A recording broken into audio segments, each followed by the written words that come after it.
Con referente a Efesios, ¿verdad? 5. Sí, sí. Bueno, lo primero que quiero decirle es que el objetivo de nosotros es tratar de edificarnos en la palabra, ¿verdad? Es lo primero, aprender, ¿verdad? Compartir ahí con el objetivo de aprender, de examinar la escritura y que miremos realmente algunos textos que tal vez no hemos trabajado a profundidad. En el caso del bautismo,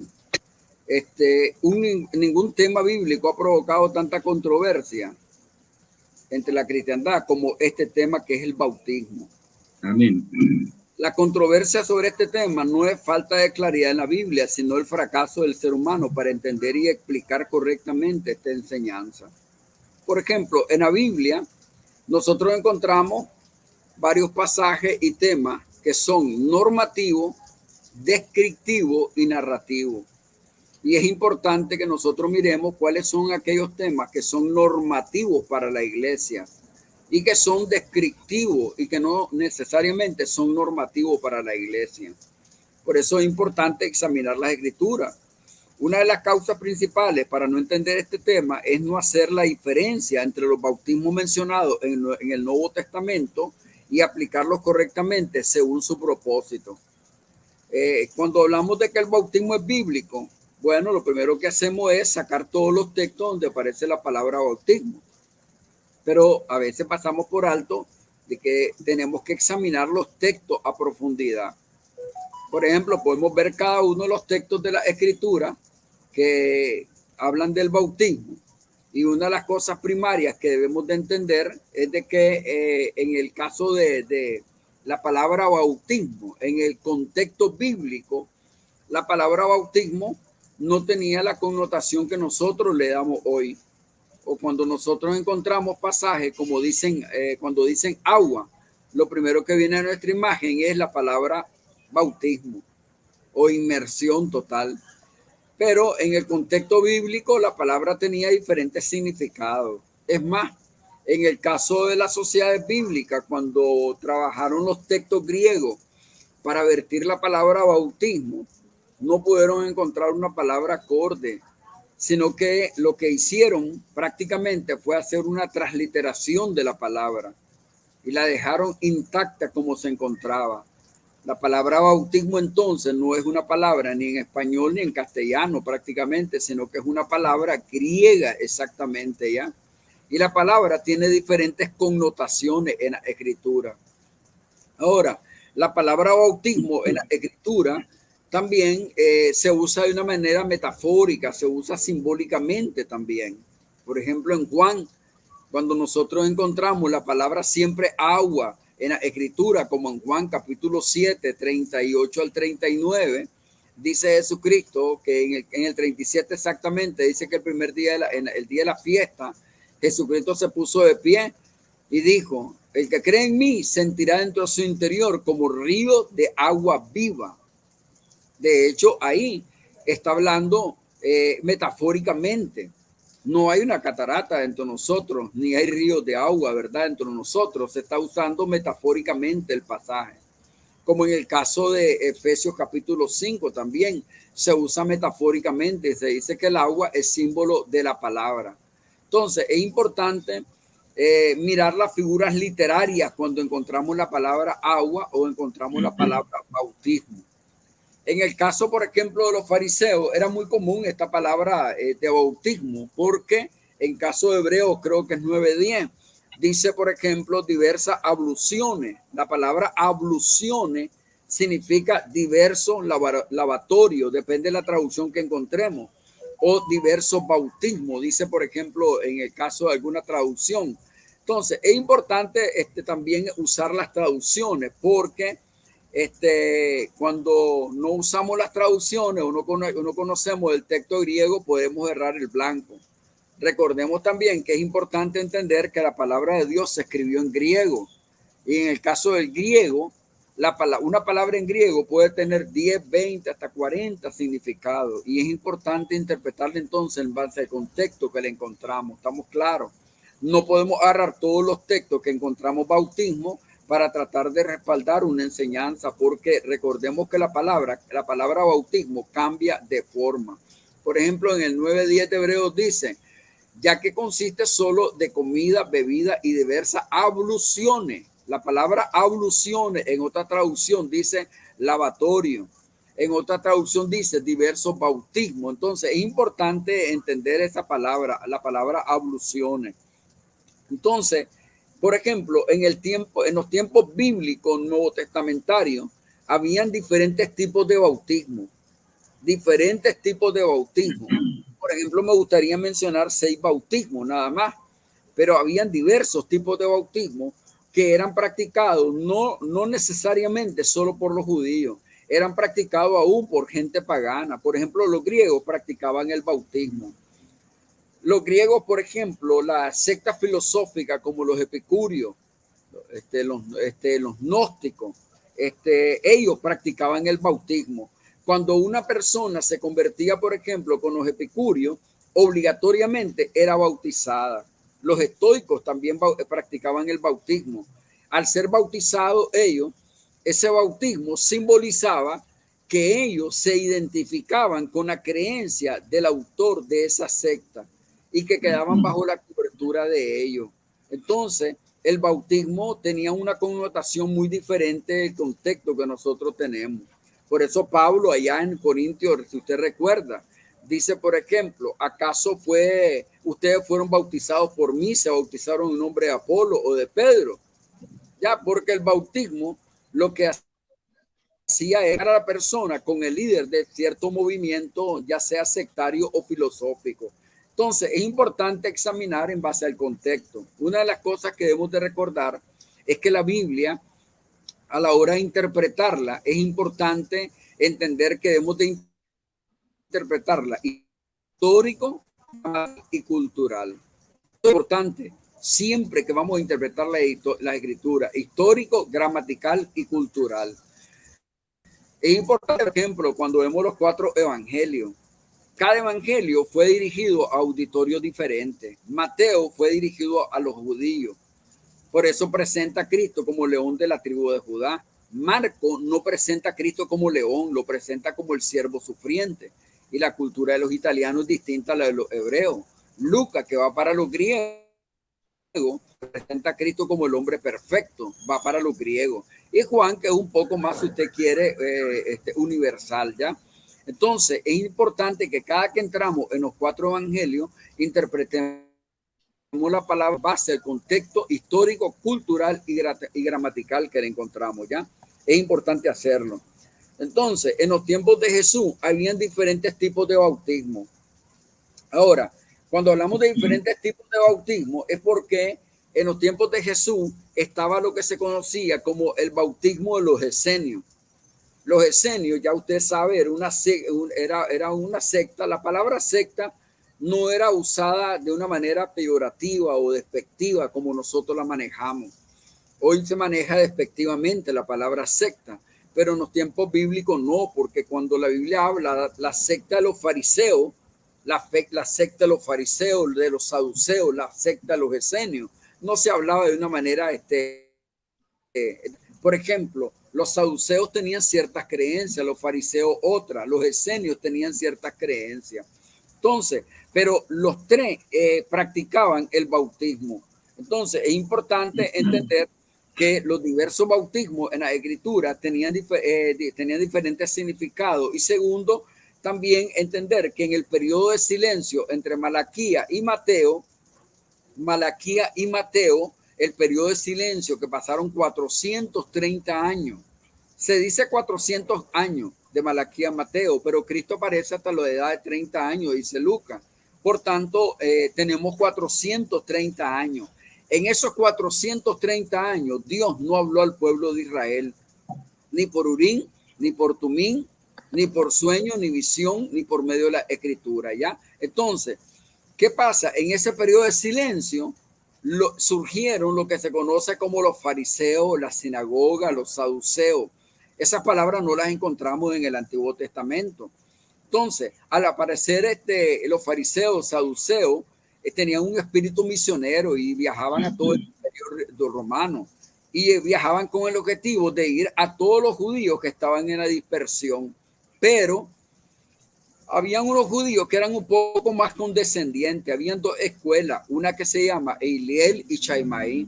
En el caso de la escuela de Chaimaí, eran misioneros, viajaban las dos escuelas eran misioneras, viajaban a todas partes del mundo de ese momento, con el objetivo, por ejemplo, la secta de Eiliel, viajaban con el objetivo de ir a todos los judíos que estaban en la dispersión para llevarles, ¿verdad?, el mensaje. Y por eso utilizaban lo que se conoce como la Septuaginta, el Antiguo Testamento del hebreo al griego.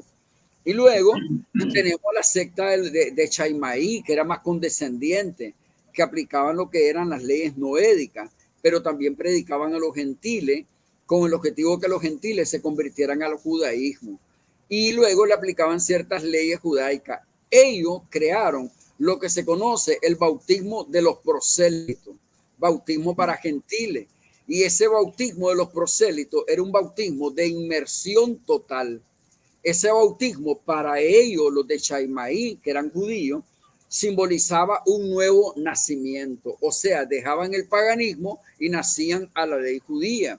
Le aplicaban las leyes noédicas, que eran 7, que aparecen en Génesis 9. Y le aplicaban también 670 mandamientos de los 613 mandamientos de la Torá. Entonces, que era la ley de Moisés. Entonces le aplicaban 170 mandamientos. Esto lo tenían que observar los judíos, los gentiles que eran convertidos, ¿verdad? Y que se reunían en ciertas sinagogas que eran de judíos netamente. Entonces, este bautismo de inmersión total nunca se aplicaba a los judíos. Un judío nunca era bautizado de esa forma. ¿Por qué? Porque ellos no se consideraban pecadores. Por eso Pablo en Gálatas 2:11 lo dice, ¿no? Cuando le dice al apóstol Pedro y lo reprende públicamente, ¿no? Nosotros no pecadores, aunque lo dice irónicamente el apóstol Pablo. Porque los judíos consideraban que el bautismo de inmersión total solo podía ser para gentiles. Entonces, este bautismo, lamentablemente, es el que se sigue practicando en la cristiandad. Y se sigue practicando como un requisito para poder ser salvo. Ahora, vienen y siempre toman textos como, por ejemplo, imagínense que es inaudito que a veces se toman textos como Mateo 28:19. Ya sabe usted, ¿no? 28:19 que dice, el que creyere y fuere bautizado será salvo, mas el que no creyere será condenado. Ya saben, Marcos 16. Vayan y hagan discípulos a todas las naciones, bautizando en nombre del Padre y del Hijo y del Espíritu Santo. Mateo 28:19. Ya estamos claros que en ese caso la fórmula no aparece, lo que aparece vayan y bauticen en mi nombre, ¿verdad?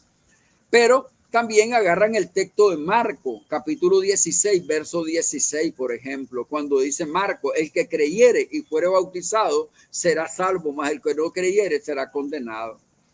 Una de las cosas importantes como predicadores, es importante manejar el texto griego. No hay necesidad de hablar ni griego, ni hablar griego con fluidez, estamos claros, pero lo podemos manejar como gramática, no auxiliarnos de los diccionarios. Es importante entender que las escrituras se hicieron o fueron escritas en griego y hebreo. Es importante entender eso. Y otra cosa importante, ¿verdad? Para todos los predicadores, meterse un poco en ciencia bíblica. Tiene que ver con todo lo que es el canon de la escritura, los manuscritos, y entender que la traducción 60, cuando la traducción 60 fue hecha la traducción 60, la Reina Valera 60, que todos estamos familiarizados, ella fue hecha con media docena de manuscritos. Esa media docena de manuscritos pertenecían desde el siglo XIV al siglo XVI después de Cristo. Estos manuscritos es donde aparece Marcos 16:16. Pero luego, cuando se da el avance de la comunicación y la arqueología, se dan cuenta que existen más de 20,000 manuscritos del Nuevo Testamento y más de 7,000 fragmentos del Nuevo Testamento. Cuando vienen a cotejar los más de 20,000 manuscritos del Nuevo Testamento con la versión 60 que existe, que es los media docena de manuscritos que existen, miran las grandes diferencias. ¿Y qué sucede? comienzan entonces a corregir varios asuntos que aparecen en la 60. La reina tiene que ser corregida prácticamente, la Reina Valera. Y ahora tenemos versiones o traducciones como la NBI, Nueva Versión Internacional, Dios habla hoy. La Dios habla hoy, si usted mira, es bastante antigua. Por ejemplo, la Dios habla hoy existe antes de nuestra conversión prácticamente, hace más de 40, 50 años. Entonces, desde ahí ya venían corrigiendo varias situaciones que habían en la versión 60. ¿Y qué es lo que sucede? Nos damos cuenta, imagínense, cuando un testigo de Jehová llega a predicar un evangélico y un evangélico quiere probar, por ejemplo, que la Trinidad existe, el evangélico saca 1 Juan 5, 7, 8. 3 dan testimonio en el cielo. El agua, la sangre y el espíritu, los 3 concuerdan. Pero luego dice, 3 dan testimonio en el cielo, Padre, Hijo, Espíritu Santo, los 3 son uno. Ese texto no aparece en los mejores manuscritos. Estamos claros, el verso 8 de Juan. Entonces, el pobre evangélico queda prácticamente mal parado, ¿se imagina usted? Entonces, ¿qué pasa? El testigo en ese momento es el que tiene la razón, pero ¿qué decir de Marcos 16, verso 16? Cuando dice que si el que creyere y fuera bautizado será salvo, mas el que no creyere será condenado. Ese texto no aparece en los mejores manuscritos. Es más, si nosotros investigamos un poco de ciencia bíblica, nos damos cuenta que Marcos 16 solo contiene 8 versículos en los mejores manuscritos. Si ustedes, por ejemplo, tienen alguna Biblia de estudio o buscan una Biblia de estudio, siempre al pie de la página, en el versículo aparece 16 de Marcos, del 1 al 8. Luego, en el verso 9, aparece un asterisco y le dice, y lo envía al pie de la página y le dice, estos 12 versículos fueron añadidos en siglos posteriores, en manuscritos tardíos que aparecen del siglo XIV al XVII. Por tanto, si estos versículos son ajenos a los mejores manuscritos que están más cerca a la historia, siglo II hasta el siglo IV después de Cristo, no podemos apoyarnos de esos textos entonces a la hora de hacer apología. Hoy no estamos haciendo apología, estamos claros. Hoy nosotros, porque apología es presentar defensa, ¿no? Hoy estamos tratando, ¿no?, de ver un estudio en el cual salgamos edificados y tratemos de investigar y examinar, ¿verdad?, los pasajes que estamos citando, ¿ya? Entonces, ¿qué pasa entonces? Aquellos que hacen apología y citan el capítulo 16 de Marcos para probar que el bautismo es necesario, están fuera de base totalmente, ya, porque están citando un texto que es espurio en la escritura. Es importante conocer un poco de ciencia bíblica, ¿no?, para profundizar en la escritura. Entonces, por ejemplo, en la Biblia, cuando hablamos de textos espurios, hablamos, por ejemplo, de libros que son espurios, como Macabeo, Primera Macabeo, Paralipómenos, Segunda Paralipómenos, Sabiduría, Eclesiástico, ¿no? Pero sí hay todavía textos que son espurios en la Biblia.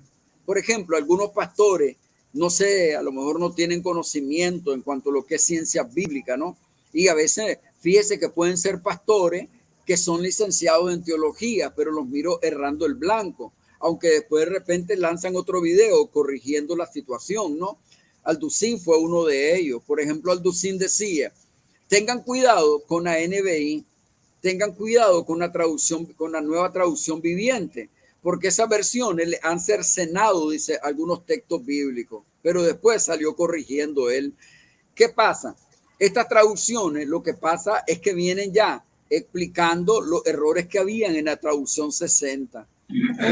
Se dice que hay como 150 pasajes bíblicos en la versión 60, la Reina Valera, que han venido siendo corregidos. Entre ellos, el caso Mateo 28, 19, que la fórmula no aparece, ¿verdad? Porque hay un texto bíblico que se conoce como el texto de Shentó. Shentó, por ejemplo, es un texto hebreo, ¿verdad? Que el texto de Mateo se escribió en hebreo primeramente, luego fue vertido al griego. Entonces se ha venido corrigiendo estos detalles. Mateo 28, 19, la fórmula tripartita ahí, Padre, Hijo y Espíritu Santo, no se encuentra en los mejores textos, en los mejores manuscritos. En el caso Marcos 16, 16 tampoco se encuentra. Entonces, ahora, entrando a lo que es, ¿verdad?, el bautismo. Por ejemplo, para los judíos existía lo que se conocía como el bautismo de Moisés. Por ejemplo, el bautismo de Moisés, que aparece en 1 Corintios 1:4, Éxodo 14, 5 al 30. Fueron bautizados, dice, en el pacto en el cual Moisés era él prácticamente el representante o el mediador de ese pacto.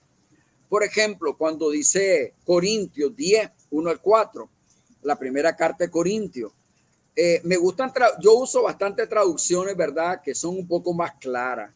Por ejemplo, hay traducciones, como Dios habla hoy, Nueva Traducción Viviente, Palabra de Dios para Todos, que nos auxilian, ¿verdad?, bastante. Cuando hacemos uso de esas traducciones, no lo estamos haciendo a capricho, sino porque en base al texto griego que hemos examinado, sabemos que son las traducciones que más se acercan al texto griego, ¿ya? Entonces, 1 Corintios, cuando dice, por ejemplo, que cuando cruzaron el mar, dice que en Moisés fueron bautizados. Mire bien, en Moisés fueron bautizados, en la nube y en el mar. Ahora, otra traducción viene y dice, todos ellos fueron bautizados en la nube y en el mar como seguidores de Moisés, dice. Otra traducción lo dice.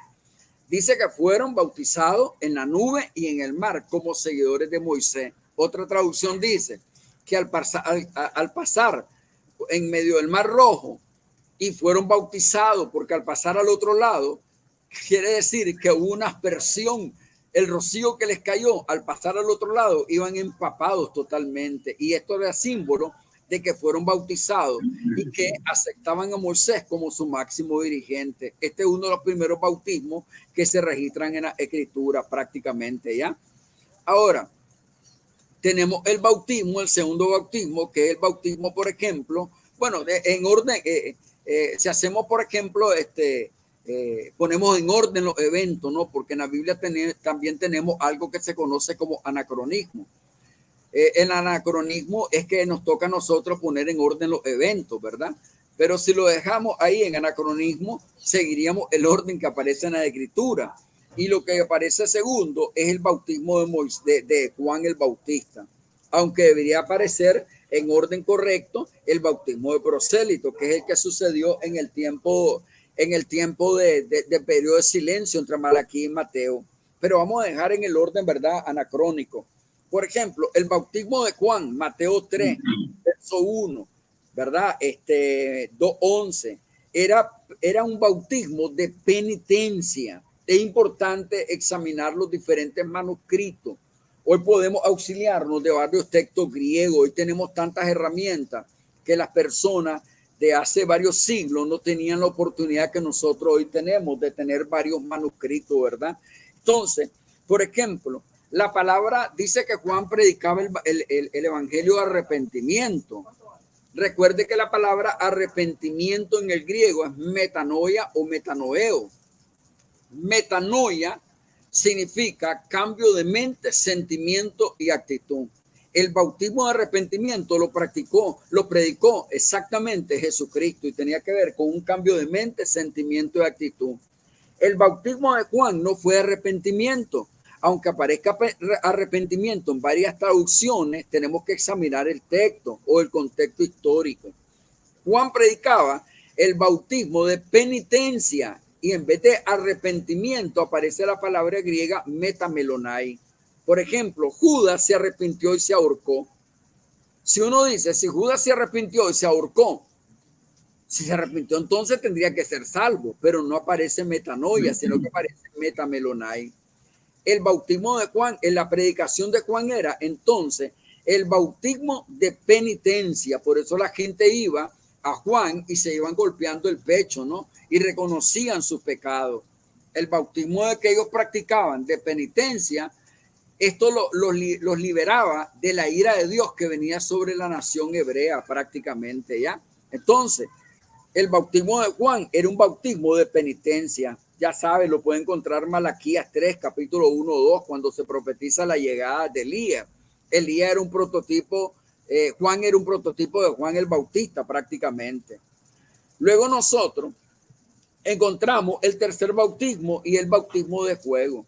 Cuando decía, por ejemplo, en el caso de Juan, en Mateo, ¿verdad? Decía Juan, por ejemplo, en Mateo 3, a la verdad yo los bautizo con agua, pero el que viene detrás de mí, él no anda bautizando con agua.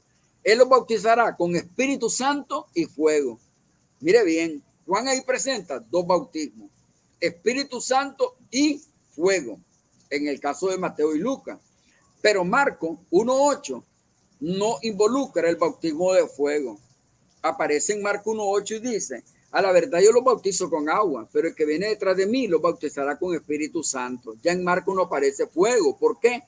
Porque Marcos entiende que el bautismo en fuego tiene que ver con juicio. Hay 21 palabras griegas para fuego y todas tienen que ver con juicio. Ninguna de ellas es salvífica. Entonces, este bautismo en fuego tiene que ver para el tiempo de la gran tribulación. Se cumplió una primera parte en el año 70 después de Cristo, cuando la nación hebrea fue destruida por el Imperio Romano y destruyeron el templo de Jerusalén y quedaron sin nación. Ahí se dio su primer cumplimiento del bautismo en fuego y luego viene el tiempo de la gran tribulación. Entonces, el bautismo de Juan era un bautismo de penitencia y lo que venía haciendo Juan era preparándole el camino al Señor y preparándole a un remanente, a aquellos que venían creyendo en Juan. Por ejemplo, aún varios discípulos de Juan se convirtieron, se fueron con Jesucristo prácticamente, ¿no? Y se hicieron discípulos de Jesucristo. Ahora, tenemos un tercer bautismo, el bautismo de fuego. Ya estamos claros que el bautismo de fuego, que aparece en el caso de Mateo 3:11, tiene que ver con juicio, y esto se dio en el año 70, repito, como la ira venidera, como el castigo eterno de Dios, también en Apocalipsis 20:21-8. Este bautismo entonces de fuego tiene que ver con ira, tiene que ver con juicio de Dios sobre el mundo entero y sobre los hebreos. Lamentablemente, ya sea en el mundo pentecostal o trinitario, en el mundo evangélico, se malinterpreta esto del bautismo en Espíritu Santo y fuego, porque muchos hasta han hecho, algunos himnólogos se han equivocado haciendo algunos cantos, ¿no? Fuego Pentecostés, ya, y malinterpretando prácticamente los pasajes bíblicos, a veces sin analizarlos bien.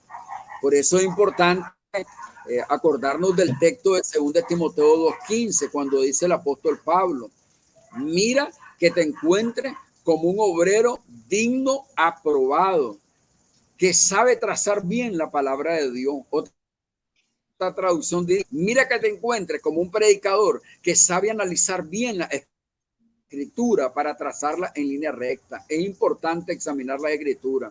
El texto griego, gramatical, histórico, cultural, es importante que lo examinemos, recordemos.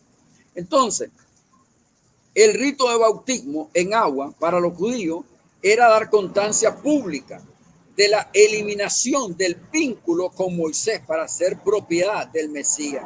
Primera de Corintios 10. Fíjese bien, cuando un judío llegaba a Juan y se bautizaba, prácticamente estaba cortando su cordón umbilical con Moisés, porque estaban reconociendo a Juan el Bautista como el que estaba preparándole el camino al Mesías. Al reconocer al Mesías, ellos se estaban liberando de la ira venidera. Tal vez se le vendrá texto como primera de Pedro 3:21, ¿no? Cuando dice, el bautismo que ahora practicamos nos salva, no quitando la inmundicia de la carne, sino dándonos una conciencia limpia ante Dios. ¿Qué es lo que está diciendo Pedro? Dice que el bautismo que practicamos ahora nos salva. En el caso de Pedro, hay que entender que Pedro en ningún momento está promoviendo el bautismo como requisito para la salvación. La palabra salva en el texto griego es soso. Está la palabra soterión y soteriología, pero la palabra soso que se usa en Pedro tiene que ver con salvar de diversas circunstancias. Los judíos que se estaban convirtiendo entonces al cristianismo estaban reconociendo a Jesús como su Mesías, y al reconocer a Jesús como su Mesías, ellos se estaban liberando de la ira venidera de Dios, y en ese caso llegó en el año 70 después de Cristo. Ya exactamente se cumplió la profecía de Jesucristo. Entonces, el bautismo en el nombre del Señor Jesús era el significado de cambio de dueño. y de que el pacto anterior no tenía ningún valor ya que había cumplido su propósito. Por ejemplo, Hebreos 10:1, Hebreos 8:13, por ejemplo, ¿no? El nuevo pacto prácticamente, ¿qué es lo que hace? Desplazar al antiguo pacto. En el antiguo pacto estaba lo que se conoce el decálogo, lo que se conoce como los 613 mandamientos de Moisés que estaban fuera del arca del pacto. Dentro de los 613 mandamientos de la ley de Moisés se encontraba lo que eran las diversas abluciones o bautismos. Por eso el autor de Hebreo en el capítulo 6 dice, dejando ya los rudimentos de la doctrina de Cristo, vamos adelante hacia la perfección, no echando mano nuevamente a la doctrina de bautismo, lo dice en plural, porque el autor de Hebreo sabía que existían diversos bautismos que los judíos practicaban. Esos bautismos o lavatorios pertenecían al cuerpo de leyes que eran la ley de Moisés, que estaba fuera del arca del pacto. El decálogo se encontraba prácticamente dentro del arca del pacto. Entonces, una vez que estos judíos se convertían a Cristo, salían fuera de la cobertura de Moisés para entrar bajo la cobertura del Mesías. Y solo así podían ser liberados de la ira de Dios que venía sobre la nación hebrea. Recuerde, en el caso de Mateo, cuando Jesucristo dice que buscó en una higuera fruto y no encontró y maldijo la higuera. Al maldecir la higuera, eso fue en el año 33 después de Cristo. Y se secó la higuera, se quedaron sorprendidos los apóstoles. Esa maldición se cumple 37 años después, en el año 70, cuando la nación hebrea es castigada y la ira de Dios cae sobre la nación prácticamente y todos los israelitas son diseminados en el mundo entero. Ahora, el bautismo en el nombre del Señor Jesús era el significado de cambio, repito, de dueño, y de que el pacto anterior no tenía ningún valor ya que había cumplido su propósito. Recuerde, Hebreo capítulo 10:1 y capítulo 8, verso 13. El judío que reconocía a Cristo como el Mesías prometido, como su Señor y Salvador, prácticamente quedaba bajo una bendición de Dios que no iba a ser castigado por la ira de Dios. Por eso el apóstol Pablo en Romanos 10, exactamente, versos 8 y 10, el apóstol Pablo nos dice, ¿no? Cerca de tu boca está la palabra. Porque si creyere con tu corazón y confesaras con tu boca que Jesucristo es el Señor, serás salvo. Mire bien, serás salvo. Aparece la palabra soso en ese pasaje. Este pasaje lamentablemente se ha agarrado como un texto evangelístico, pero el capítulo no es evangelístico porque Pablo de Romanos 1 al 8 nos habla de las doctrinas básicas. En el capítulo 9 abre un paréntesis y lo cierra en el capítulo 11 para hablar del pueblo hebreo. El capítulo 10, 8 al 10 no es evangelístico, tiene que ver con judíos exactamente. Por eso dice, cerca de tu boca está la palabra. Si confesare que Jesús es el Señor, ¿qué es lo que le está diciendo Pablo a judíos? Si ellos confiesan que Jesucristo es el Señor, en el griego es curio, en el hebreo es Adonai o Adón o Elohim, significa que si un judío confiesa que Jesucristo era el Señor del Antiguo Testamento, iba a ser salvo. Eso es difícil para un judío confesar que Jesucristo es el Señor. Hasta el día de hoy, está claro. Por eso esos judíos mesiánicos que miramos ahí con el talí, el guacalito en la cabeza y con un manto rayado, no hay que creer en ellos. No son judíos mesiánicos porque no creen que Jesucristo sea Dios manifestado en carne. Entonces, fíjese que intenta nuevamente, si confesares con tu boca que Jesús es el Señor y creyere en tu corazón que Dios le levantó de los muertos, serás salvo. Ahí está el texto, ¿verdad? 19 de Romanos. Entonces, ese texto es para judíos exactamente. El judío tenía que hacer una declaración pública que Jesucristo era el Señor. Número 2, tenía que bautizarse públicamente, reconociendo que Jesús era el Mesías. Para los fariseos, eso fue un acto prácticamente inaudito. Era un escándalo que un judío se bautizara con Juan en inmersión total, porque el bautismo era para gentiles. La palabra gentiles en el contexto de los judíos significaba perro. ¿Cómo era posible que un judío se estuviera bautizando en agua? Pero los judíos se estaban bautizando con Juan. Era evidencia de que estaban reconociendo que Jesucristo realmente era el Señor. Entonces, el bautismo era un rito muy común en los tiempos de Jesús y Pablo. Un judío que se bautizaba tenía que confesar públicamente que Jesús era el Señor. Recuerde, 1 de Pedro 3:21 y Romanos capítulo 10, versos 9 y 10. Los judíos cristianos estaban convencidos de que el bautismo en agua era una garantía absoluta, si ustedes quieren, casi mística, para evitar la ira de Dios. Entonces, por eso es que Pedro viene y nos dice en el 3:21, ¿no? El bautismo que ahora practicamos no salva, no quitando la inmundicia de la carne, sino dándonos una buena conciencia delante de Dios. ¿De qué lo salvaba? No está hablando de salvación eterna, porque Pedro usa la palabra sozo en griego. Significa salvar de circunstancia. Significa salvar de la ira de Dios que venía sobre la nación hebrea que no reconociera a Jesucristo. Por eso Cristo les dio la parábola, recuerden, ¿no? Del rey que envió a su siervo. Envió otro y lo golpearon, los maltrataron y por último mandó al hijo. Y al mandar al hijo, ¿qué es lo que hicieron? Los que habían arrendado la viña, lo mataron. ¿Qué hizo el señor de la viña? Envió entonces un ejército y los exterminó. Eso es lo que sucedió en el año 70 después de Cristo. Entonces, un judío que se bautizaba prácticamente en Cristo quedaba liberado de la ira de Dios. Los judíos cristianos creían que el bautismo en el nombre de Jesús era como un sello confirmatorio de que pertenecían al Mesías al haberlo reconocido como el enviado de Dios profetizado por Moisés en Deuteronomio, capítulo 18, verso 15. Ya sabe, cuando le dice Moisés, Dios le enviará un profeta como yo. Ese profeta, al que no crea su palabra, será cortado. Estaba hablando de la llegada del Mesías prácticamente, ¿no? Entonces, el judío que reconocía que Jesucristo era el Mesías, obligatoriamente tenía que bautizarse. Al bautizarse, él reconocía que Jesús era prácticamente el enviado de Dios y se liberaba de la ira de Dios que venía sobre la nación hebrea. Por tanto, hermano, aquí miramos en el caso de estos bautismos, ¿no? ¿Verdad? ¿Cuáles son sus significados? El bautismo del sufrimiento es otro que aparece en Mateo 20, verso 20 al 23, por ejemplo. Cuando Cristo le dice, de un bautismo seréis bautizados y de la copa que yo beba, ustedes también han de beber. Prácticamente Cristo estaba hablando del bautismo de sufrimiento.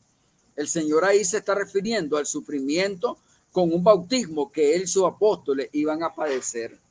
La palabra bautismo tiene, como le dije, diversas connotaciones. Significa, por ejemplo, teñir una ropa.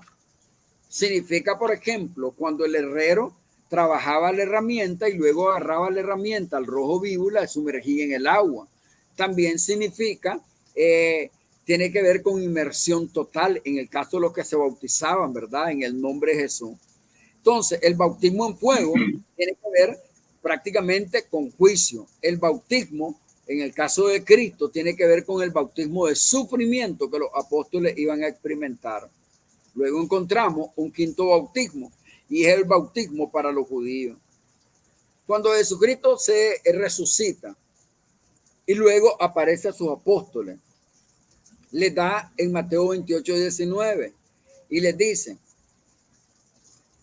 vayan y hagan discípulos a todas las naciones, bautizándolos en nombre del Padre, del Hijo y del Espíritu Santo.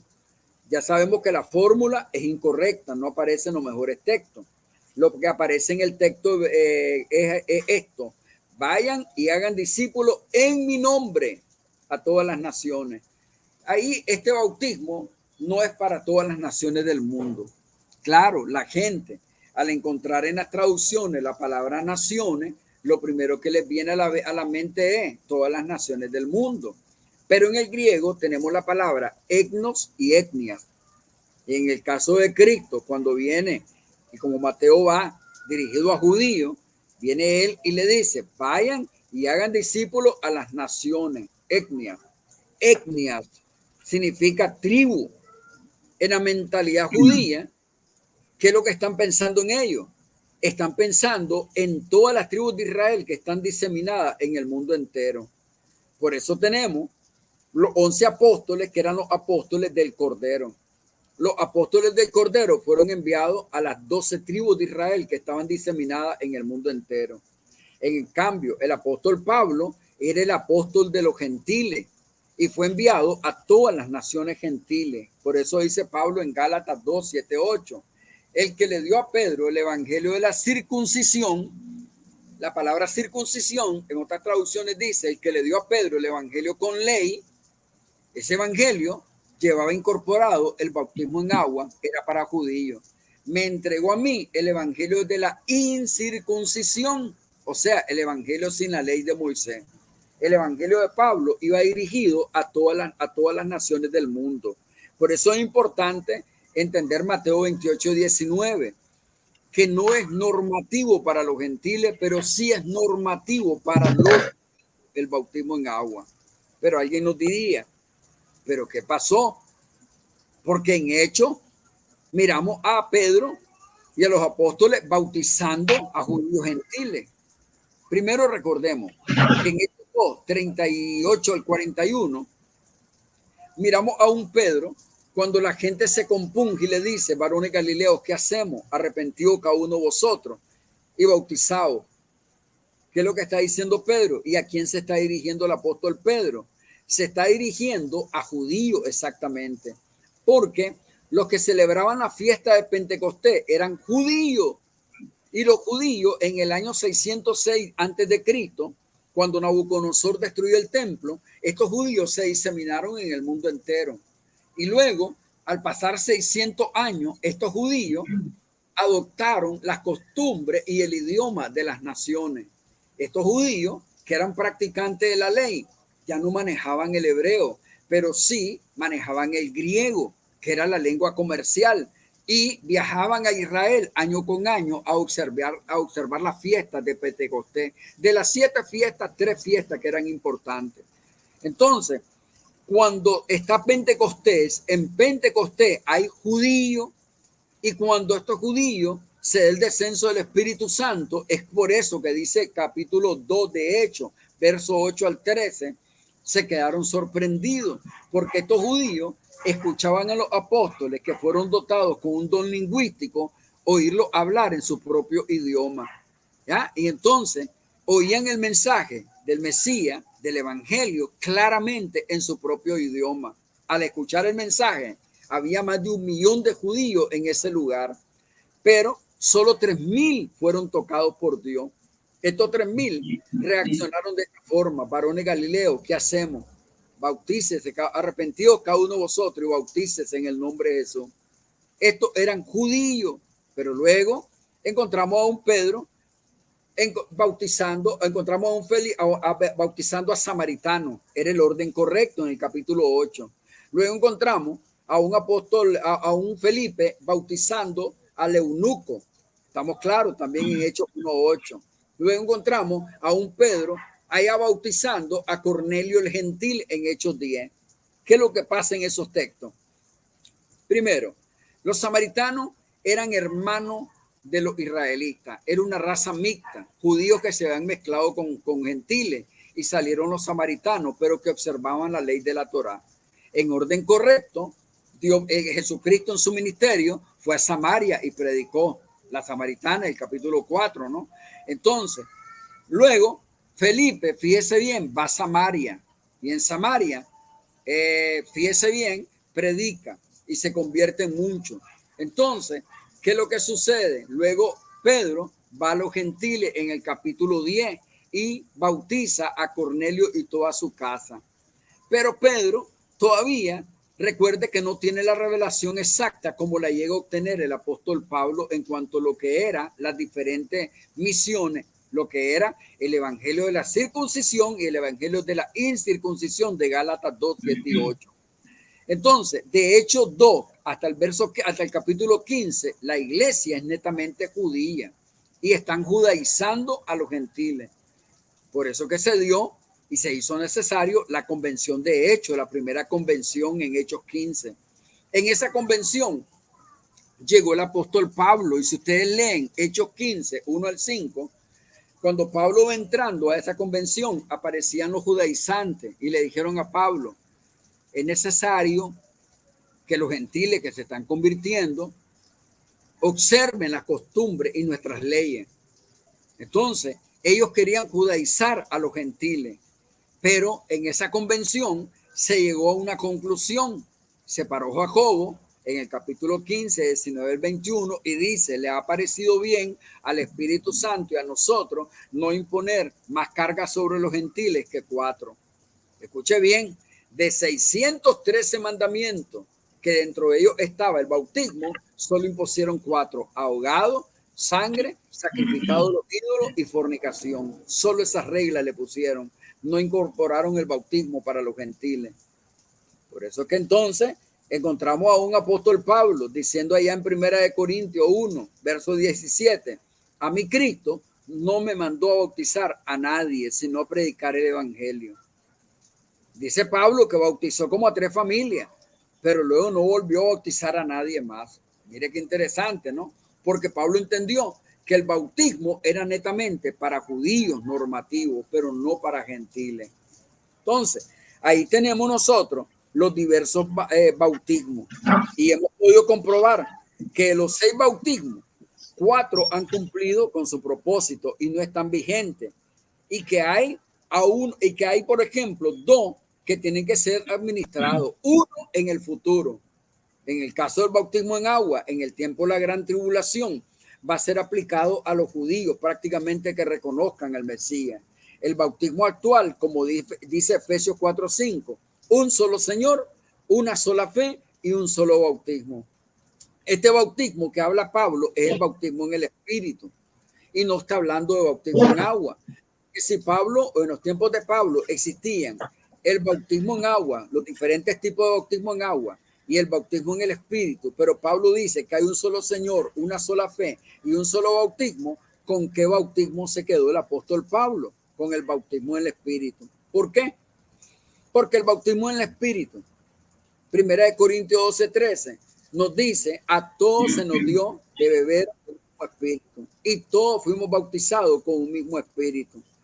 Quiere decir, en otra traducción, que todos, judíos gentiles, han sido bautizados con el mismo Espíritu para llegar a ser parte del cuerpo de Cristo, la iglesia. Por tanto, los diversos bautismos que aparecían en la Escritura hoy no están vigentes. El bautismo en agua de Juan, ese bautismo era para judíos. Mire, por ejemplo, si ustedes examinan capítulo 7 de Lucas, yo lo leo desde el 28 al 30, ¿verdad? Por ejemplo, en el caso de Cristo, cuando leemos Lucas 7, 28 al 30, si quiere, usted puede buscar, ¿verdad? Si tiene varias traducciones. Me gusta la traducción como la latinoamericana, Nueva Traducción Viviente, Dios habla hoy, pero en el caso latinoamericana es contundente. Y vuelvo a repetir, cuando yo cito alguna traducción, no lo cito a capricho. Es simple y sencillamente porque creo que es la traducción que más se acerca a los manuscritos que están más recientes a la historia. Entonces, dice, por ejemplo, Lucas, el doctor Lucas, ¿verdad? Dice que las rameras y los publicanos se hacían bautizar por Juan, pero no así los fariseos, quienes rechazaron el bautismo de Juan, no aceptando los designios de Dios. El bautismo de Juan, prácticamente el bautismo de Juan era para judíos. Por eso dice Lucas, fíjese bien, cuando todo el pueblo y los recaudadores de impuestos le oyeron, reconocieron la justicia de Dios siendo bautizados con el bautismo de Juan. Mire el 30 ahora. Oiga bien, cuando reconocieron la justicia de Dios, entendieron que no podían ser salvos por su propia justicia, sino por la justicia divina. Captaron los publicanos y las rameras. Pero ahora mire lo que dice el verso 30. Cuando llegamos al verso 30, mire lo que nos dice. Pero los fariseos y los intérpretes de la ley rechazaron los propósitos de Dios para con ellos al no ser bautizado por Juan. Oiga bien, rechazaron los propósitos de Dios para con ellos. Era para ellos el bautismo en agua, no era para los gentiles. Por eso Cristo le dijo a sus apóstoles, por caminos gentiles no vayáis, vayan primeramente a las tribus perdidas de Israel. Entonces tenían que ir para ellos. El bautismo en agua era para ellos. Y después de la resurrección, el bautismo en agua siguió siendo para ellos. Mire qué interesante. En el caso de Jesús, cuando comienza su ministerio, todo líder que comenzaba un ministerio comenzaba bautizando. Pero Jesús no bautizó a nadie.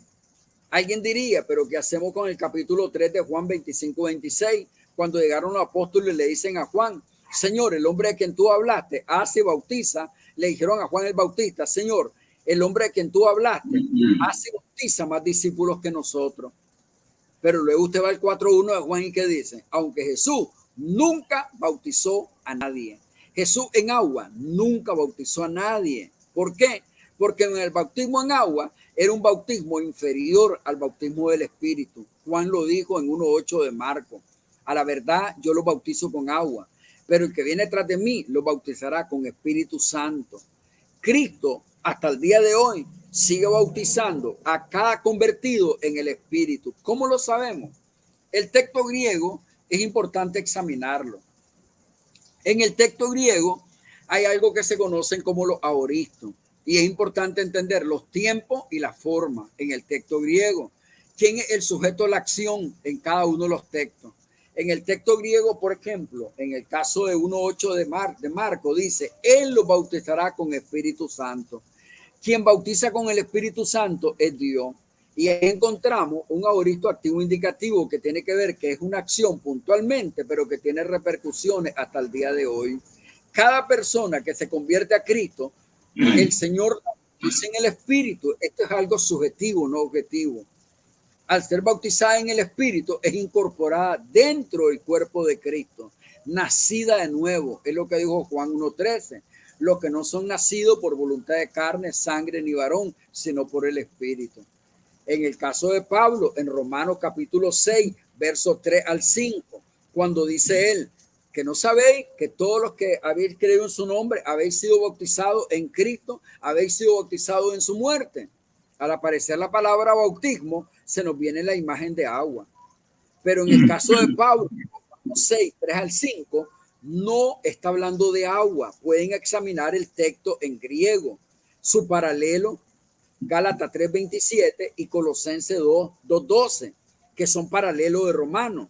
Ninguno de ellos hay ni una gota de agua. Está hablando del bautismo del Espíritu en Cristo, en su muerte. Y ese bautismo solo lo puede aplicar Cristo y es de una manera subjetiva, no objetiva. De todas las cartas de Pablo, después de Romanos 6, 3 al 5, Colosenses 2:12, Gálatas 3:27, no volvemos a encontrar ninguna vez la palabra bautismo. Fíjese bien, no la encuentra en ningún pasaje. Y cada que se encuentra en estos pasajes, encontramos que el sujeto de la acción es Cristo, es Dios, es el Espíritu directamente obrando ese bautismo. No puede ser el hombre. Por tanto, el bautismo en agua, Pablo nunca lo mandó a los gentiles. Por eso podemos leer el capítulo 1 de Corintios 1, desde el verso, si usted quiere, 13 al 17. Es claro cuando dice Pablo, ¿no?, que Cristo no está dividido, porque el bautismo en agua prácticamente estaba causando divisiones dentro del pueblo. Entonces, imagínense, necesitamos prácticamente examinar la escritura, ¿no?, para ver, para no estar errando el blanco, ¿no? Entonces, hay un solo bautismo, dice Efesios. Esto nos deja en vigor solo el bautismo del Espíritu Santo y no el bautismo en agua. Es el único bautismo, ¿estamos claros? ¿Tiene alguna pregunta hasta este momento? Varón, muy interesante todo el análisis que está haciendo. Me parece, he tomado algunos apuntes, cosas muy importantes, cosas aclaratorias también. Veo que ha estudiado bastante la palabra, conoce bastante muchos puntos Pero claro, siempre es importante mirar punto de vista y un punto de vista, ¿sí me entiende? Uno y otro, porque para eso estamos aquí. Como Claro, estamos diciendo, no vamos a mirar ni hacer apología, sino que me estoy basando precisamente en lo que está enseñando sobre el bautismo y estoy muy de acuerdo en un 90%, por decir así, de todos los puntos. ¿Por qué? Porque precisamente, o sea, nosotros hemos defendido siempre el punto de vista de la necesidad del nuevo nacimiento. ¿Entiende? claro. Como lo explica el Señor a Nicodemo en el capítulo 3 del Evangelio de Juan. Teniendo en cuenta que allí el Señor dice que es necesario nacer de agua y no o, que serían dos, una conjunción diferente en el análisis. Si el Señor hubiera dicho de agua o, estaba dando la opción de uno o el otro, pero no, Él está diciendo y debemos ser bautizados en agua y espíritu. Entonces, por eso nosotros trabajamos y defendemos este punto de vista de la necesidad de nacer de uno y de otro. ¿Entienden? Cuando hablamos de Efesios, cuando Efesios 4:5 dice un Señor, una fe y un bautismo, nosotros, el análisis que nosotros hacemos y entendemos es precisamente de que el bautismo es uno solo, pero es agua y espíritu. O sea, no lo podemos separar, ¿sí entiende? ¿Por qué? Porque cuando nosotros bautizamos, es obvio que el nacimiento, el nuevo nacimiento tiene que empezar a través de la palabra. Es la palabra, nosotros nacemos de la palabra, ¿entiende? Eso es fundamental. Eso es fundamental que nosotros nacemos a través de la palabra. Pero el Señor nos manda, o sea, nosotros cómo confirmamos de que hemos entendido, de que hemos recibido esa palabra, precisamente por la obediencia. Eh, un punto que es interesante notar es el capítulo 15 de Primera de Corintios. El apóstol Pablo nos dice: además os declaro, hermanos, el evangelio que os he predicado, el cual también recibisteis, en el cual también perseveráis, por el cual asimismo, si retenéis la palabra que os he predicado, sois salvos, y no creísteis en vano. Porque primeramente os he enseñado lo que asimismo recibí, que Cristo murió por nuestros pecados, conforme a las Escrituras, y que fue sepultado y que resucitó al tercer día conforme a las Escrituras. Nosotros siempre defendemos el hecho de que la gente no se pierde porque falle, porque todos fallamos, todos pecamos. La gente se pierde por desobediencia al Evangelio. El Señor empezó a predicar en Marcos, por allá Marcos 1:15, empezó a predicar y a decir: arrepentidos porque el reino de los cielos se ha acercado. O sea, lo que nosotros tenemos que cumplir, ¿qué es? El Evangelio de Cristo. ¿Y qué es el Evangelio de Cristo? El apóstol Pablo me lo está diciendo ahí claramente: muerte, sepultura y resurrección. La muerte. Ustedes están hablando ahora al principio del arrepentimiento, habló todo lo del bautismo de Juan Bautista, de penitencia, luego de arrepentimiento con Jesús.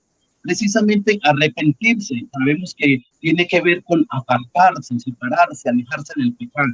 Muy bien, pero ¿dónde está la sepultura?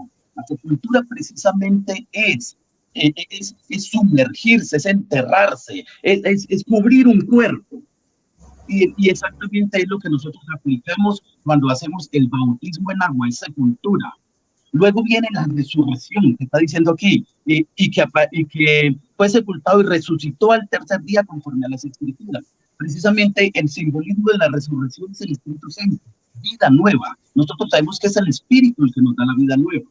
Entonces, el punto que nosotros siempre tenemos en cuenta y lo que en este caso yo miraría que tenemos como gran diferencia es que usted no me ha tocado el Evangelio para nada. Y para nosotros estamos mandados a predicar el Evangelio de Jesucristo. Ese es el mensaje que yo doy. Las buenas nuevas de salvación, ¿qué son? El mensaje de que Jesucristo murió, resucitó y murió, fue sepultado y resucitó. Eso es precisamente el simbolismo está en cual. Por eso cuando Colosenses 2:12 y cuando Romanos 6 del 1 al 4 nos habla de ser sepultados, cuando nos habla de la analogía de estar sepultados con Cristo, precisamente es que ¿cómo podemos hablar de ser sepultados con Cristo? si no tenemos o hasta el momento, ustedes me han tocado ese punto. ¿En dónde está la sepultura con Cristo? La resurrección, sí, la resurrección es el Espíritu Santo, es recibir esa vida nueva por el Espíritu. Me parece muy bien.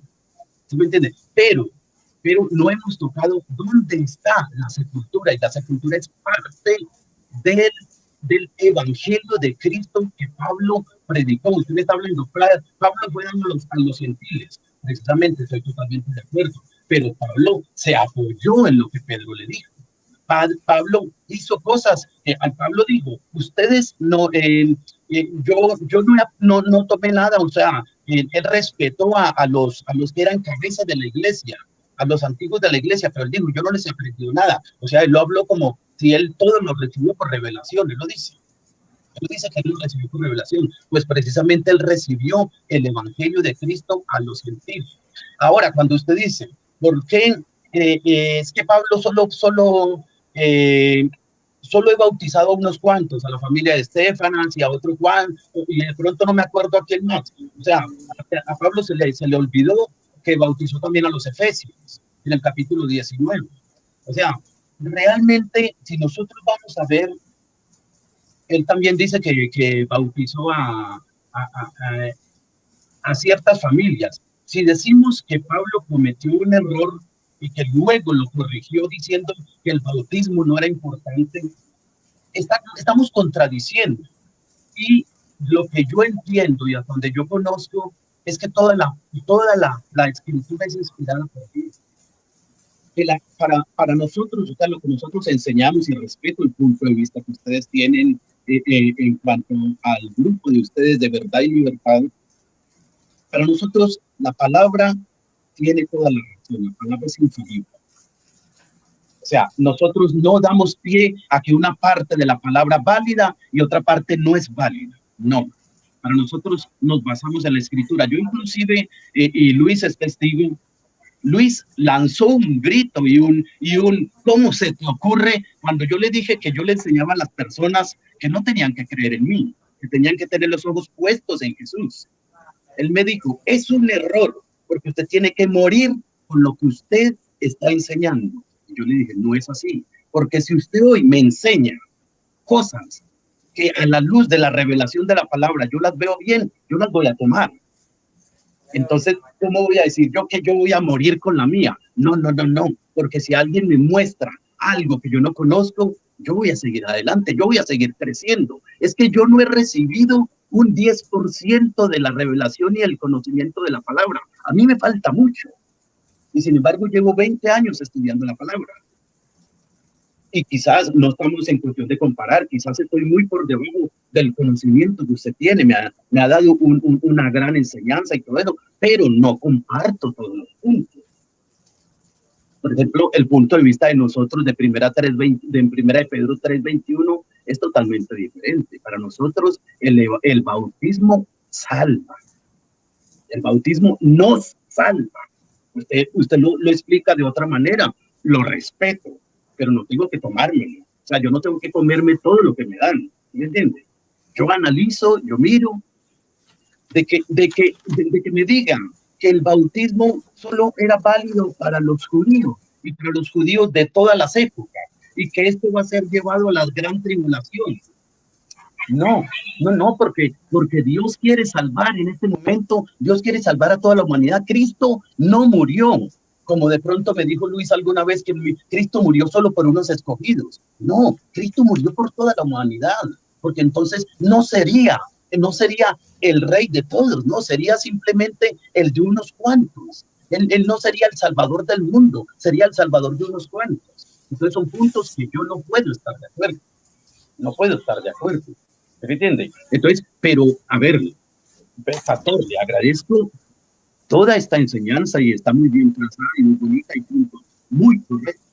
Pero para mí, fundamental, 1 Corintios 15:1, yo tengo que cumplir con el Evangelio de Cristo. Para nosotros y para mí, yo siempre explico de que si tú si tú no obedeces el Evangelio de Cristo, tú vas a ser condenado. Porque el Evangelio de Cristo es muerte, sepultura y resurrección.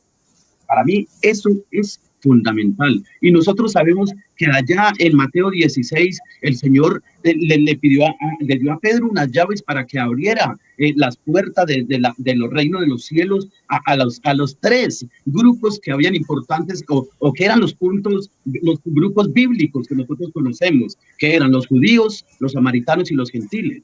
Esa puerta las abrió Pedro. Las abrió en el día de Pentecostés, y la abrió con los samaritanos cuando fue allí, después del trabajo que hizo Felipe, y luego en Hechos 10, que sabemos que eso fue muchos años más adelante. Pero nosotros también tenemos que ver pastor, que es importante también tener en cuenta esto, de que cómo estamos naciendo en este tiempo de nuevo. Ahora, el asunto es, ¿cómo sabe usted que realmente ha nacido de nuevo? Estamos hablando del verdadero bautismo, es el bautismo del Espíritu Santo. Yo estoy de acuerdo con el bautismo del Espíritu Santo. Lo predicamos y lo practicamos. Pero ¿cómo sabemos que realmente nosotros hemos sido bautizados en el Espíritu Santo? Entonces es importante. Usted me puede decir, por sus frutos los conoceréis. Sí, eso es importante. Pero es que hay muchas personas que pueden mostrar fruto y están en doctrinas falsas. Yo siempre he oído aquello, es que mi abuelita es una santa, es muy buena, pero es católica. Y yo le digo, puede ser tan buena como quiere que sea, pero es que esos frutos no son válidos. Son cosas que nosotros debemos tener muy en cuenta. Entonces, el asunto mío es, o la pregunta mía es, ¿cómo en su conocimiento y en su doctrina, en su enseñanza, cómo nacer del verbo?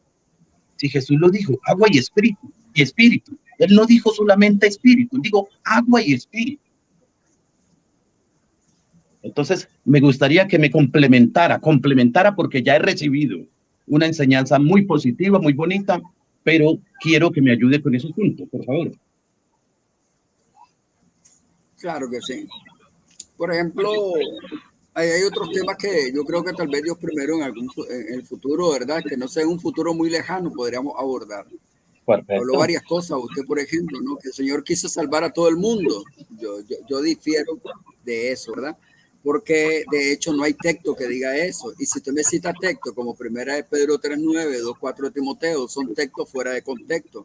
Y vuelvo a repetir, si no manejamos el griego, vamos a estar errando el blanco. El mismo Cristo le dijo a los fariseos que ya no manejaban el hebreo original. Erráis ignorando la escritura y el poder de Dios. Vayan a estudiar qué quiere decir misericordia quiero, no sacrificio.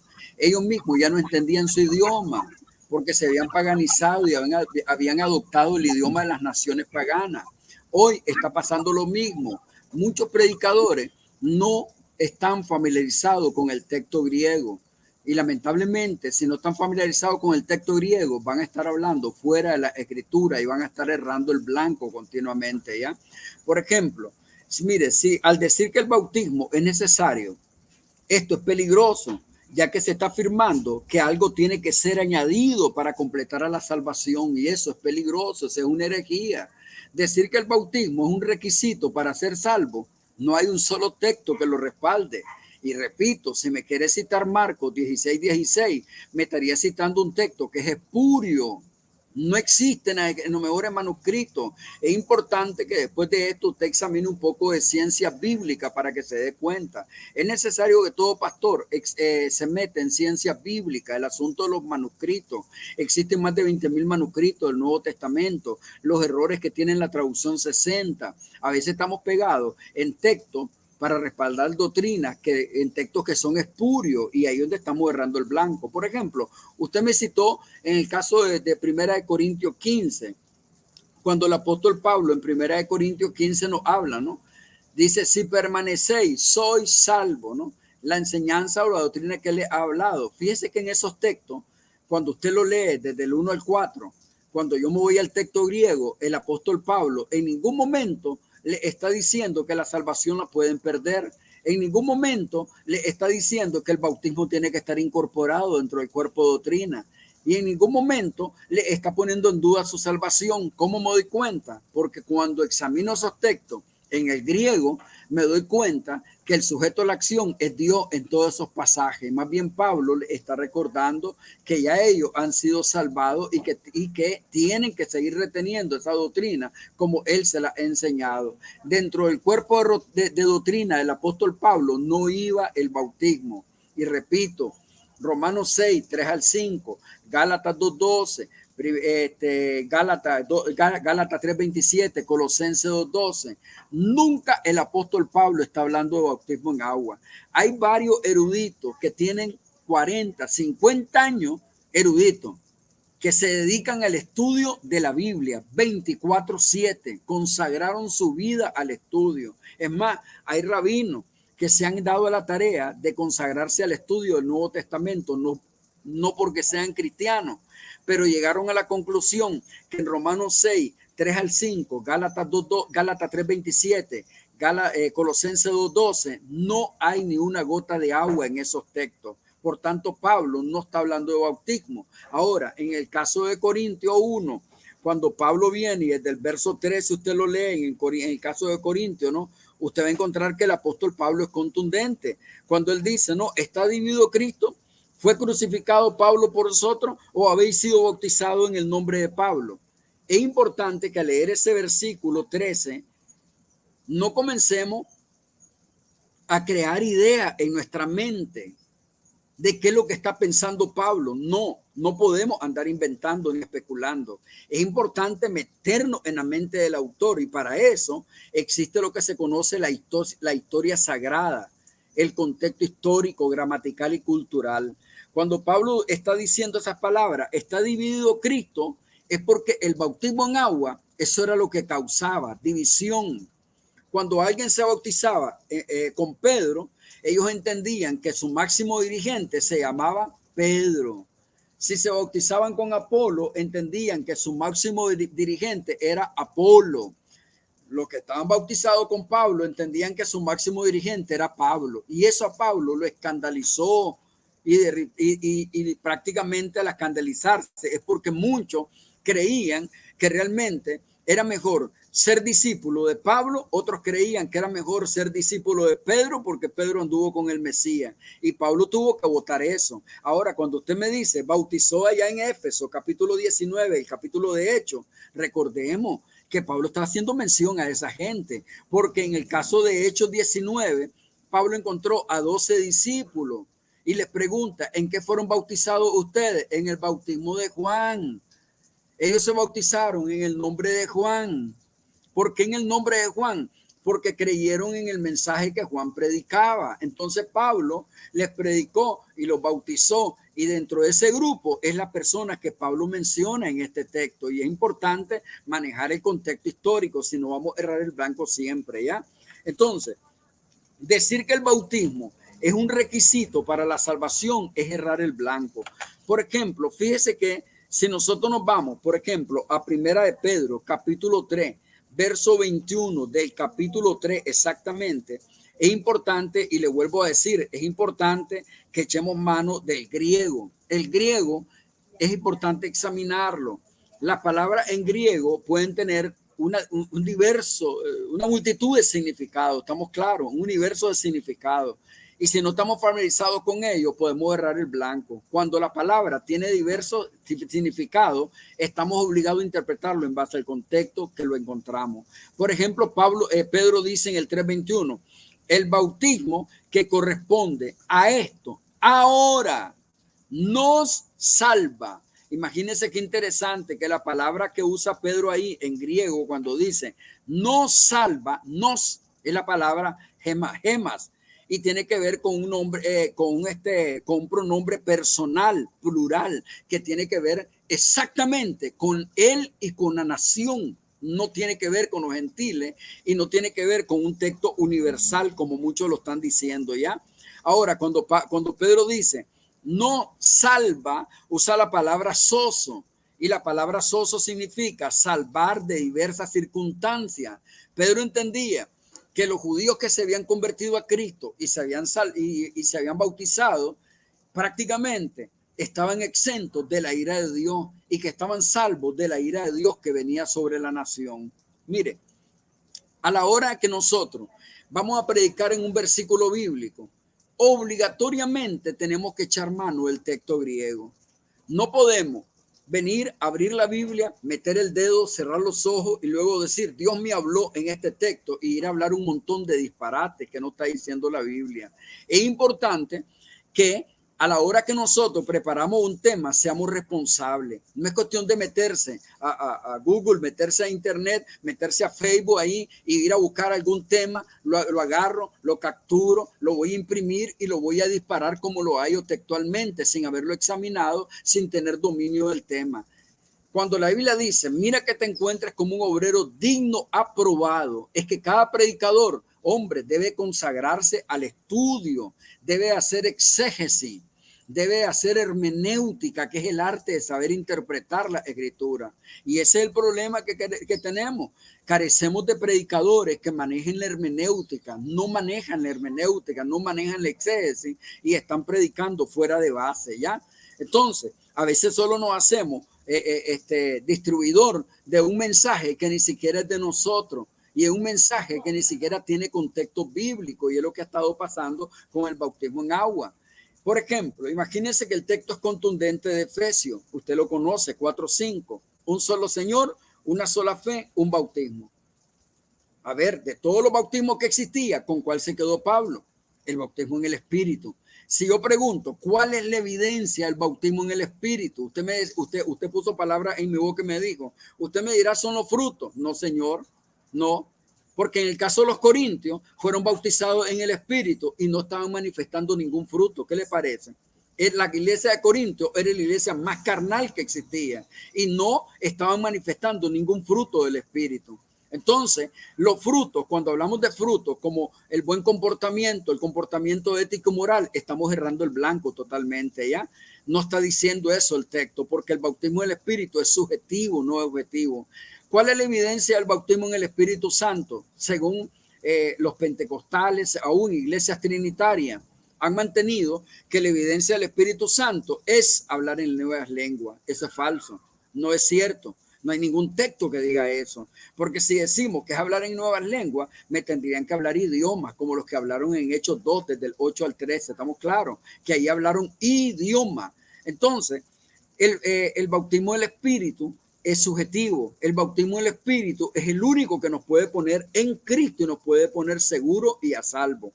Entonces, ¿qué pasa? Aquellos que siguen promoviendo el bautismo en agua como un requisito para la salvación le están añadiendo al sacrificio de Cristo y están en peligro.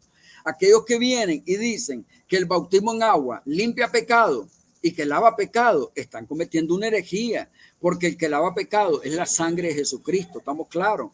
Por ejemplo, en la circuncisión había derramamiento de sangre y toda persona que era circuncidada al derramar sangre estaba entrando bajo el vínculo del pacto de la ley de Moisés. Por ejemplo, en el bautismo del Espíritu Santo hay derramamiento de sangre, pero esto se debe a que la sangre de Cristo ya fue derramada. La morada del Espíritu Santo es señal de que estamos en Cristo y que hemos sido circuncidados espiritualmente. Pablo lo dice en Colosenses 2, que la circuncisión verdadera es la que nos ha hecho el Señor y es una circuncisión del corazón que nos ha hecho nacer de nuevo. El bautismo del Espíritu es el que nos hace nacer de nuevo, pero como es algo subjetivo, eso es lo que muchos no entienden porque quieren ver alguna evidencia externa para poder entender que han sido bautizados, y este es un error.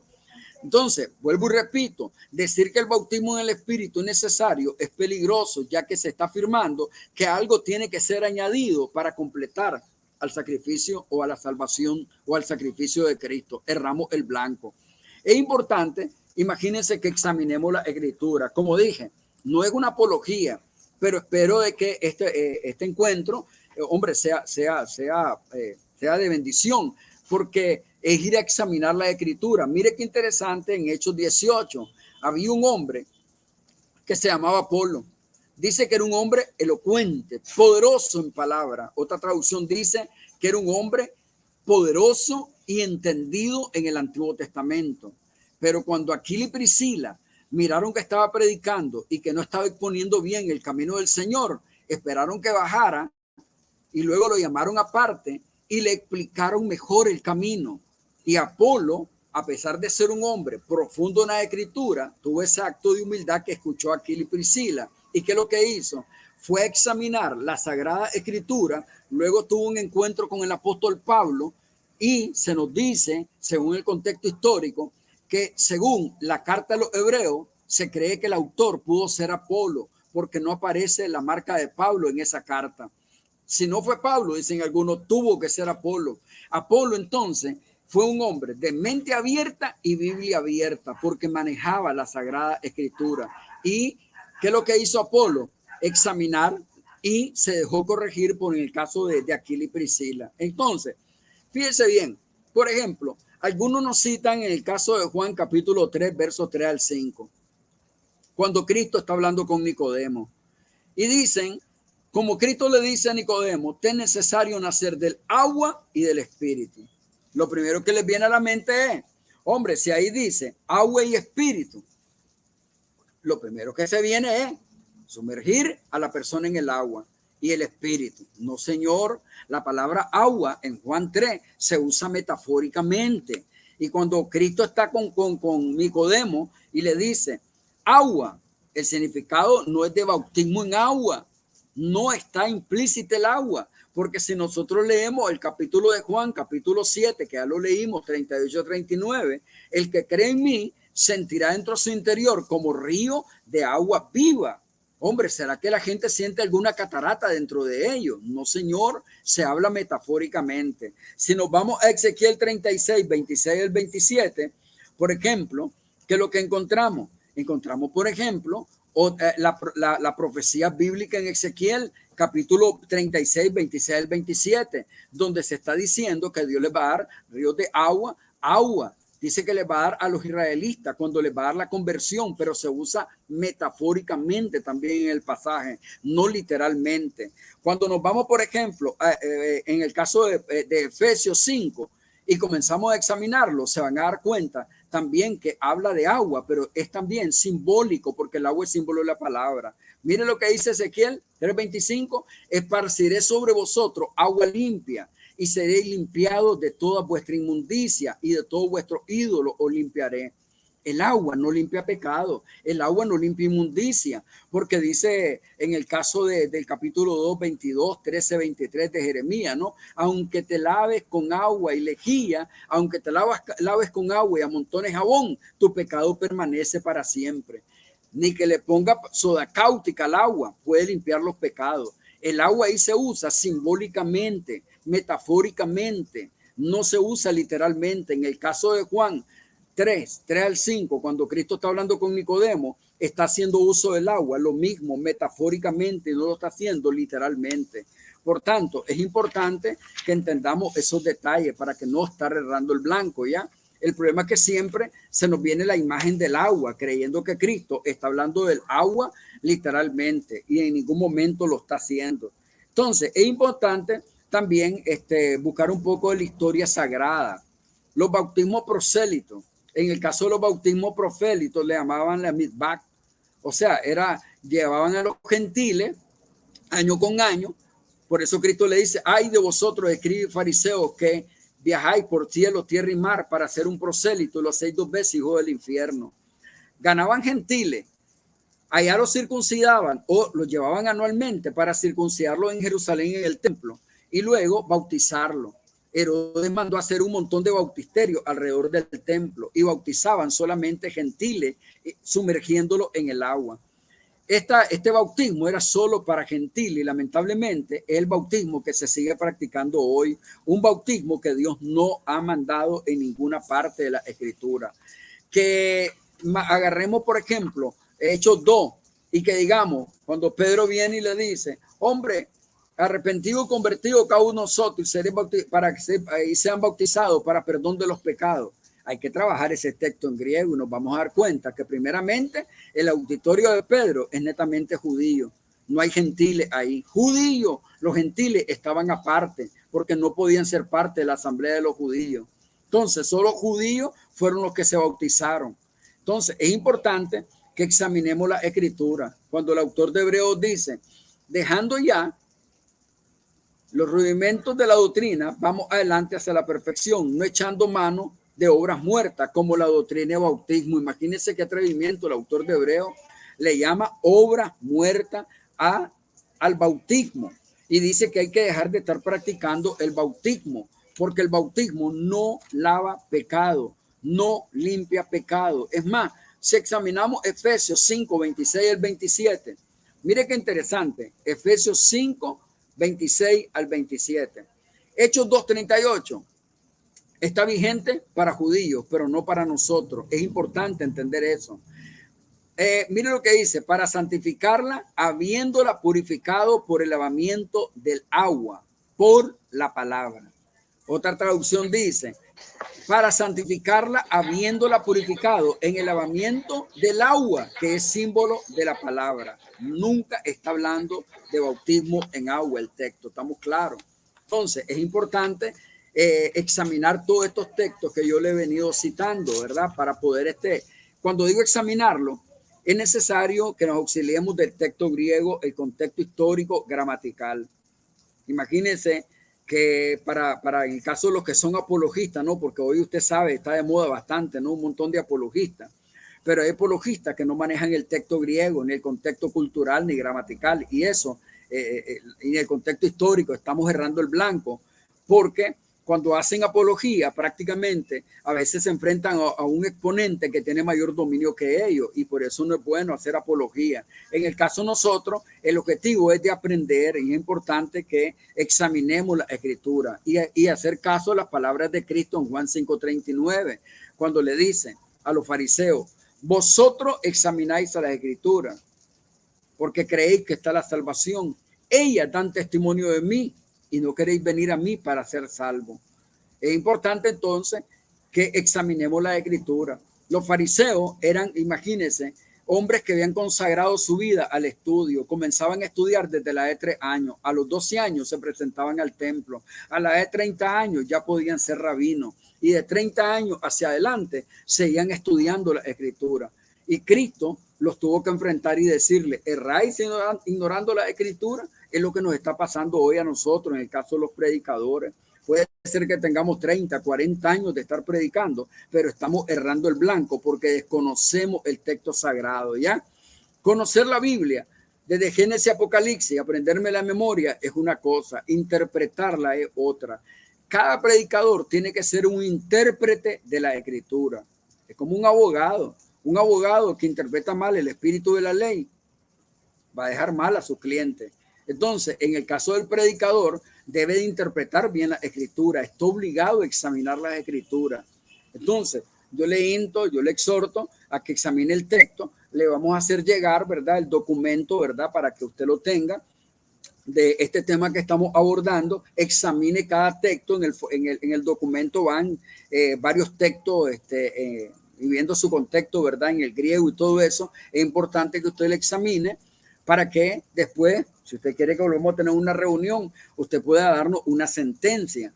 Ahorita no nos podría dar una sentencia o un punto final en decir, no, el bautismo esto, o el bautismo obligatorio, o el bautismo salva, o el bautismo aquí. No, independientemente que sea su confesión de fe en base a la iglesia que usted pertenece o la misión que usted pertenece. Usted tiene que examinar la escritura para no errar el blanco. Recuérdelo, es importante.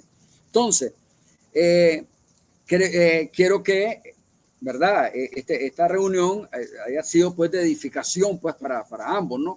Y que nos podamos examinar y espero que nos volvamos a ver en la próxima vez. Si usted quiere que volvamos nuevamente a abordar el mismo tema para ahondar, ¿verdad? Y una vez que usted haya examinado el folleto, haya ahondado más en el tema, estoy yo a la orden. Si hay otro tema que usted quiere que abordemos después de esto, también estamos a la orden. Muchas gracias, sí, Dios me lo bendiga, me parece muy bien, aunque claro, me quedan un par de cositas por ahí pendientes sobre, por ejemplo, ¿cuándo se aplica la sangre? Porque usted me habla de aplicar la sangre en el bautismo en el Espíritu Santo, cuando el Espíritu Santo es resurrección. El Espíritu Santo es resurrección. Por ejemplo, no me respondió lo que me refería al Evangelio. El Evangelio es muerte, sepultura y resurrección. ¿Cuándo se aplica la sangre según nuestro punto de vista? Por eso respeto mucho su enseñanza y me va a enviar el estudio, lo analizaré, pero realmente para nosotros la sangre se está aplicando en el bautismo en agua. Precisamente es ahí, ¿entiende? Usted me habla de que es el bautismo en el Espíritu Santo cuando para nosotros es resurrección. Ahora, me dice que el bautismo, tanto en Hechos 10 como en Hechos 8, como en el día de Pentecostés, pues era solamente para los judíos. Pero sin embargo, en Hechos 10:47, Pedro responde, ¿puede acaso alguno impedir el agua para que no sean bautizados estos? Se refiere a los gentiles que han recibido el Espíritu Santo también como nosotros. Está diciendo, ellos tienen que ser bautizados como nosotros hemos sido bautizados. Entonces son cositas que van a quedar ahí para la próxima oportunidad que podamos dialogar, porque claro, es importante mirar eso. Pablo dijo, Pedro, perdón, dijo, ¿puede alguien impedir el agua a esto que ya han sido bautizados con el Espíritu Santo? Si Dios dio el Espíritu Santo a judíos y luego a gentiles, Pedro está diciendo, el bautismo también les corresponde a ellos. O sea, es algo que me deja ahí pensando. Ahora, cuando dice en Efesios 5, 26, 27, para santificarla, habiéndola purificada en el lavamiento del agua, usted me aplica puras metáforas en muchos puntos. ¿Por qué en este punto no es literal? ¿Por qué en Juan capítulo 3 me dice que nacer del agua no es literal, que es metafórico, pero nacer del Espíritu sí es literal? Porque usted me dice que es el verdadero nuevo nacimiento. Entonces yo no puedo partir, incluso un mismo versículo, partirlo y decir que este versículo, la mitad es metáfora y la mitad es literal. Para nosotros, pero le digo con todo el respeto, para nosotros, Juan capítulo 3, del 3 al 5, es totalmente literal. Entonces, varón, pues yo le agradezco mucho y le agradezco que me haga llegar esto.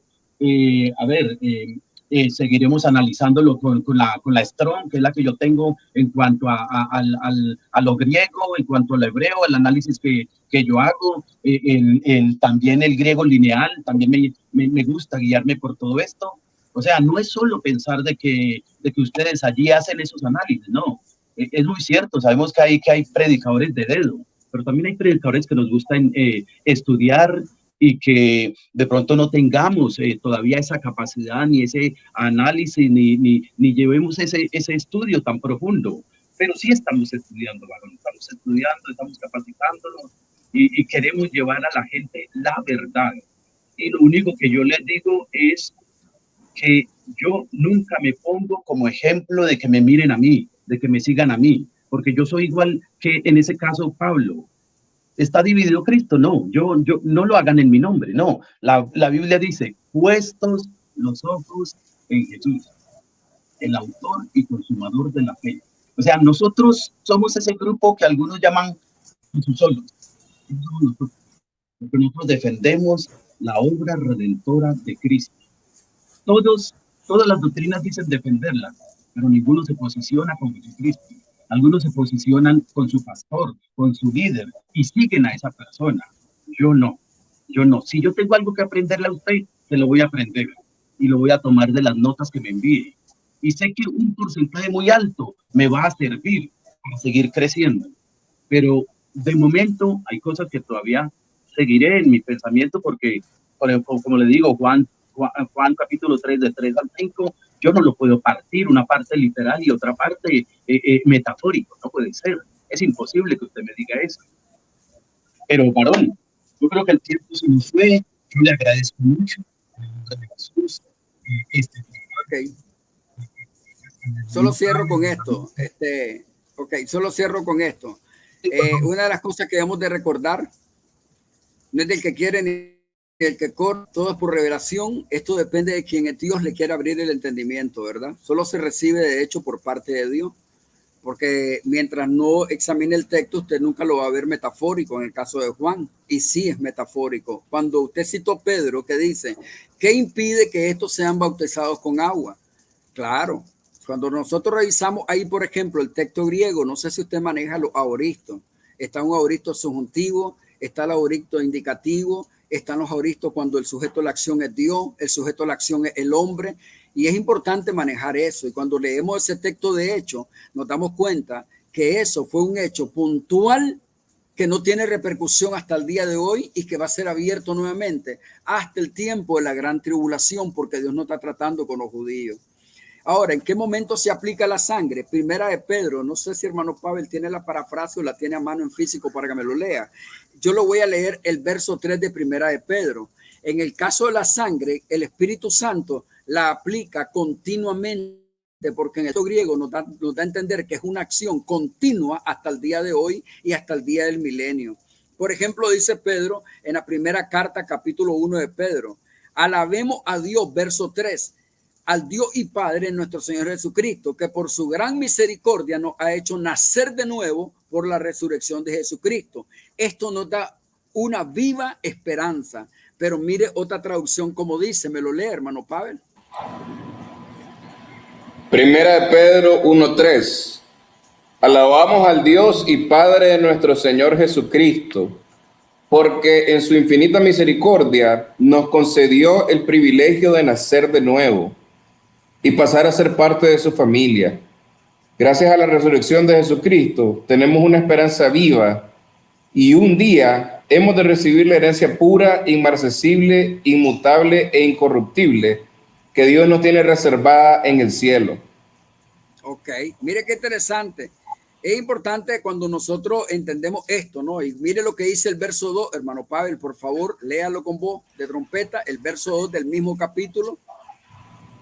Amados hermanos, Dios el Padre los escogió a ustedes hace muchísimo tiempo y sabía que un día llegarían a ser hijos suyos.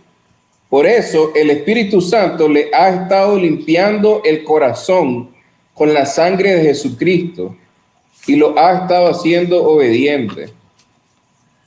Mire qué interesante. El Espíritu Santo lo ha estado limpiando el corazón con la sangre de Jesucristo. En el texto griego, miramos primero que el sujeto de la acción es Dios.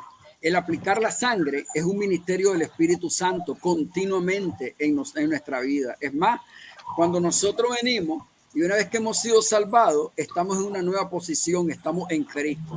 Pero como pecamos, como dijo Juan, ¿no? El que dice que no comete pecado hace Dios mentiroso, 1:8. Pero dice Juan, pero si pecamos, hijito, estas cosas le escribo para que no pequéis. Pero si pecamos, tenemos a Jesucristo, el justo. Él es fiel y justo para perdonarnos. Entonces el Espíritu Santo, cada que nosotros pecamos, continuamente está rociando la sangre de Cristo. Y esto es algo subjetivo, no objetivo.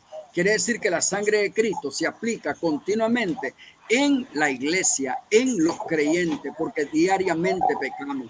Entonces, el ministerio del Espíritu es como el caso de los sacerdotes en el templo, que tenía que haber sangre 24 horas del día, mataban un animalito a las 9:03 de la tarde. La sangre de Cristo se aplica continuamente.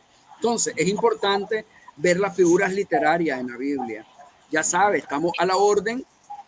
Examine los textos, le vamos a mandar el documento, ¿verdad? Y cualquier pregunta, estamos a la orden, ya sabe. Mucho gusto haberlo conocido. Gracias a Dios para que sea Él el que sea dando revelación. Nosotros sabemos que esto es por revelación. Es Dios el que da la revelación a cada uno y conforme Él quiere. Pues la palabra de Dios dice, el que te falta de sabiduría, pídala a Dios. Amén. Entonces, pues, vamos a darle gracias a Dios. Gracias por ustedes allí, por esa enseñanza. Me parece bastante importante. Como le digo, yo no soy persona que me niegue a recibir palabra, recibir enseñanza y sé que un porcentaje muy alto es muy positivo. Y las cosas pues no cambian de un día para otro. Claro, pero lo importante es eso, que nosotros no nos neguemos a recibir la palabra y si es una palabra que venga de Dios, hay que recibirla. Amén. Amén. Oramos entonces para que nos despidamos. Amén. Vamos a darle gracias a Dios. Diríjanos la oración. Bendición por su misericordia, Señor Jesús, por el diálogo y enseñanza que nos tenemos en este momento, estos ciertos de mi paz, Señor, es el que nos abre la mente, el corazón del conocimiento, es el corazón de un día, Señor, de tu palabra. También ayuda, la finalidad de todos los grupos, y creo es que seamos santos, que lleguemos al conocimiento de Dios y que seamos santos. Gracias por la que nos brindas con mis hermanos, Señor, para que podamos seguir en contacto y seguir recibiendo esta maravillosa palabra. En el nombre maravilloso de Jesús. Amén y amén. Caballeros, paz de Cristo, Dios los bendiga. Muchas gracias. Gracias. Muchas gracias. Miramos otro día. Amén. Ya quedaremos otro día. Sí, correcto. Okay. Claro que sí, ¿no? Amén. Okay.